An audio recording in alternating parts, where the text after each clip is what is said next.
Pain heals. Chicks dig scars. Glory lasts forever. Hey, quick note, I'm adding this little extra intro to the beginning to just let you know that I had originally done this one with the video camera, which is separate from the audio and had tech issues with it. So that is why you're most likely going to see Caitlin Clark highlights. Now, the video, of course, is about Caitlin Clark, but I originally had this on camera and was so if I say anything like you can see here or he said, right, um, I was originally showing you something. So not that it's not really important that you need to see it to understand the video, but I just wanted to let you know. Welcome back to the channel. Thank you so much for being here. Appreciate all your support. So today, shout out to the 19, of course. Hope everyone's having a fantastic day. So today we are going to talk about rather touchy subject, a rather touchy subject. And this is an article from Eaton Thomas, but this is the type of thing that we have seen too often with Caitlin Clark and the WNBA and the attacks on her fan base. And people like Eaton are a great example of that, in that he is a skin color hustler. His purpose is to divide people along those lines, keep them angry at each other, and he makes a lot of money off of that. And it's a shame that we have people like this who get validated and promoted by places like The Guardian, which is where his article is. Now, this is actually something from September, but it is still relevant. I wanted to talk about it. I think this came out not long after they finally made it official that Caitlin Clark was not going to be back. And he wrote an article for The Guardian, and he's done articles like this in the past. I think I did one video on Eaton. I don't like him, give him too much of a platform, but I just think this is something that is important to discuss. And I'll start with his tweet. I'm going to read off here. To her most toxic followers, of course, no one else has toxic followers, right? Caitlin Clark is not a player, but a symbol.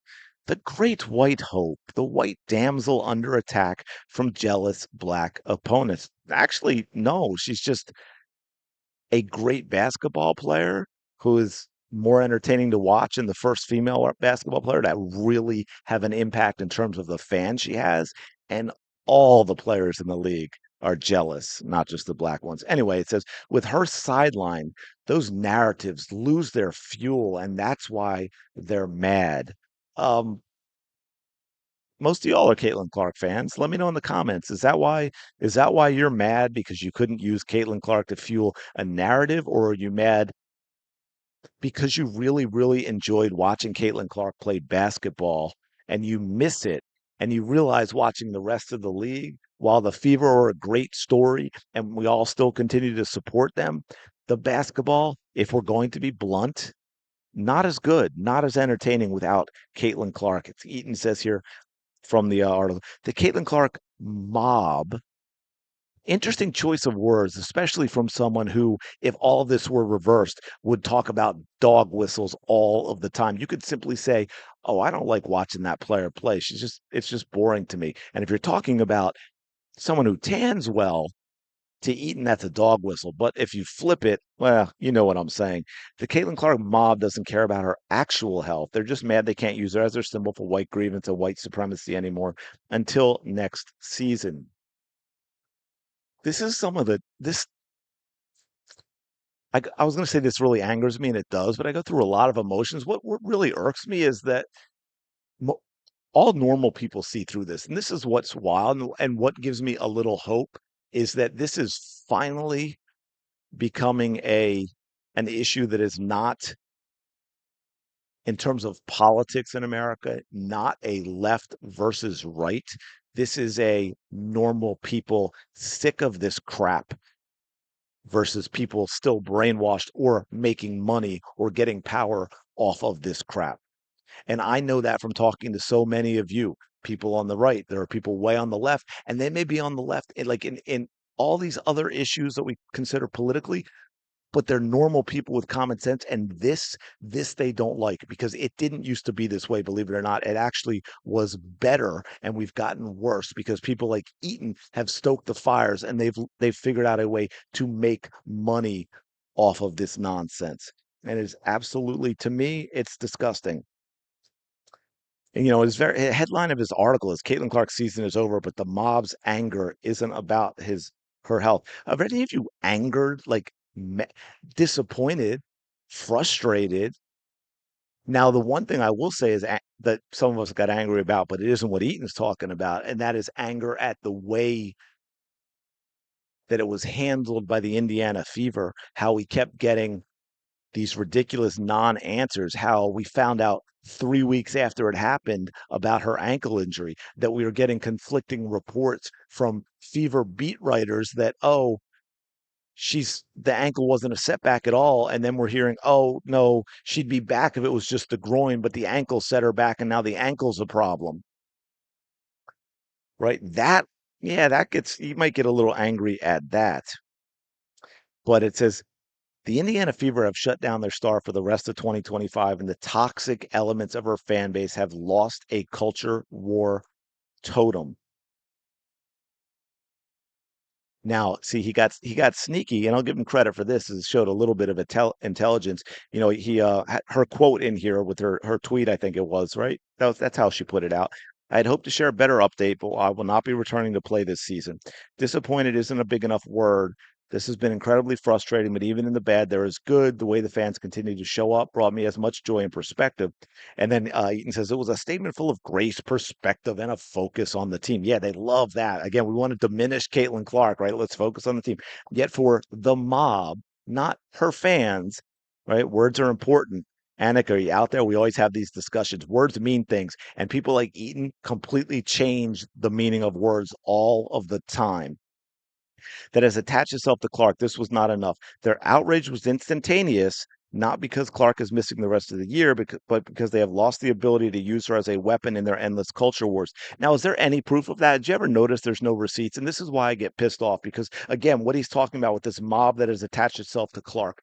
What have we gotten with all of that? What have we gotten? We've gotten Angel Reese proven to be a liar about slurs being yelled at her. We've gotten Brittany Griner proven to be a liar about slurs being yelled at her and teammates and other players. We've got Alyssa Thomas multiple times proven to be a liar about slurs being yelled at her. We've got Dejanay Carrington proven to be a liar about slurs yelled at her. We got an investigation from the WNBA into this Indiana Fever fan base, not mob. And despite the fact that the game was televised and there were cameras everywhere for that, despite the fact that almost every one of the 17,000 plus in attendance has a video and audio recorder in their pocket, not one time anywhere do we have anything on audio or video of anyone yelling these slurs. But they're just going to continue to repeat the narrative and ignore the facts because they know that a certain percentage of people will be swayed by this nonsense. The easily led, the gullible, the ones who predisposed to hate Caitlin Clark and hate Caitlin Clark's fan base will gobble this stuff up. And he says, was the reality is that Clark's absence is the only sensible outcome. Athletes are programmed to want to play through pain. Yeah, that is absolutely true, 100%. He says, for anyone who actually cares about Clark, shutting her down should be a relief. Better to lose a few months than an entire career. Again, and here's the word again, but the mob, Eaton, the only mobs I've seen out there lately, I would say, are on your side. But, the mob has turned her into a political totem. The mob that has turned her into political does not care about her health or her wishes. Clark has asked repeatedly not to be used to promote ism, grievance, and white supremacist narratives. Again, there is another thing that is absolute nonsense because none of that was ever true in the first place, as I stated. Again, no proof at all. We all know about the narrative early in the season that it was a constant banging of the drums, asking Caitlin Clark ridiculous questions about, maybe one weirdo here or there, and because they wanted her to denounce her own fan base. That is what this has always been about. Her fan base is huge. It's the reason the W has the success it has, and they want to separate Caitlin Clark from her fan base. And the way to do that is to get Caitlin Clark to speak out against her own fans, to insult her own fans, to buy into the narrative that all of her fans are against tan people. That is why they keep going after her and keep trying to get her to say these things. And it's just, so those pleas have gone unheard. And to her most toxic followers, people like Eaton have a list of words that they have to use: dog whistle, toxic, mob, all of this nonsense. She is not a player, but a symbol, the great white hope. The damsel under attack from jealous black opponents. With her silent, those narratives lose their fuel. No fouls to inflate into morality plays. No on-court moments to twist into evidence of persecution. Um, I have a lot of videos that shows you're a complete liar, Eden, because we've gone through all of the videos. And you are not going to get one normal person, one Caitlin Clark fan, to say, yeah, you're right about that, because they've seen it. Eaton, they've experienced, they've gone through it with Caitlin Clark throughout a rookie season. She absolutely has been targeted, and we can show it to you on video. Are you telling me that we needed to twist Kennedy Carter's attack, that we needed to twist J.C. Sheldon's attack, that we needed to twist Dejanay Carrington's attack, that we needed to twist Alyssa Thomas's attack with the dirty pick, that we needed to twist Marina Mabrey's attack? Are you saying that those didn't happen? That those were just normal fouls in the run of play? I'm curious, Eaton, is that what you're telling me? And he says this, more than anything else, is what enrages them. Not that Clark is out, not that the Fever's playoff hopes are dim, but that their favorite weapon is gone, at least until next season. Uh, I don't know, even without Caitlin Clark, I was continually saying that I think the Fever had a great chance to win the WNBA championship. And after what I've seen, I stand by that. They took the Las Vegas Aces to an overtime in game 5. And we can make a case that the referees put the Aces over the top. So this is, we need to stop encouraging and indulging people like this, no matter who they are. We see this all the time in the media. We've seen this with people like Monica McNutt as well.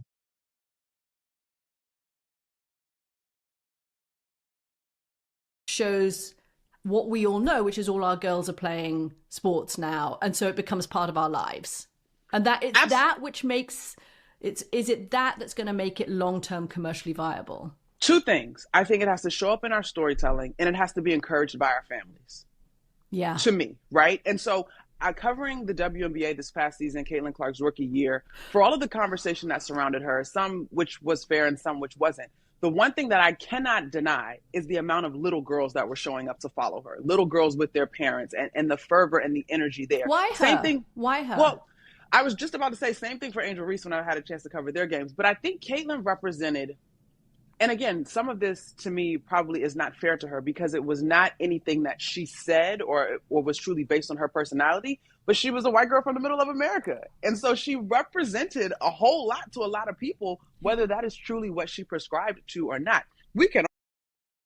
It always comes back to it, doesn't it? Always comes back to it. And I don't know about you, but I'm sick and tired of it. And that's the whole reason I did this video. And I don't know if I've really made it clear the point that I want to make or not, but I'm curious what you all think in the comments below. I'm tired of this. I mean, this isn't necessary. It doesn't do anything but divide people.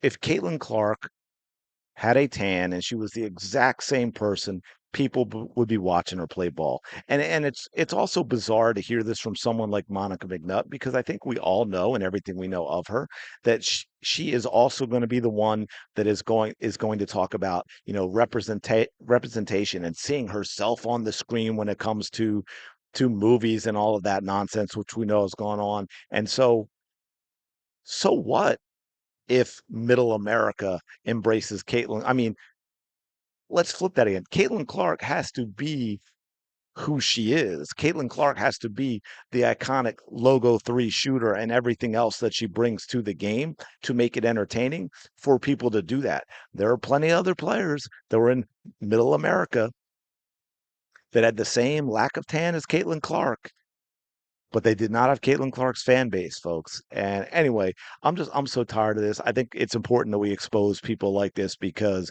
this is just a hustle and a grift to keep people angry and keep people divided and keep people arguing over stuff that just it's just not it's just not good. Anyway, let me know your thoughts in the comments below. Smash the like button, subscribe to the channel. Really do appreciate it.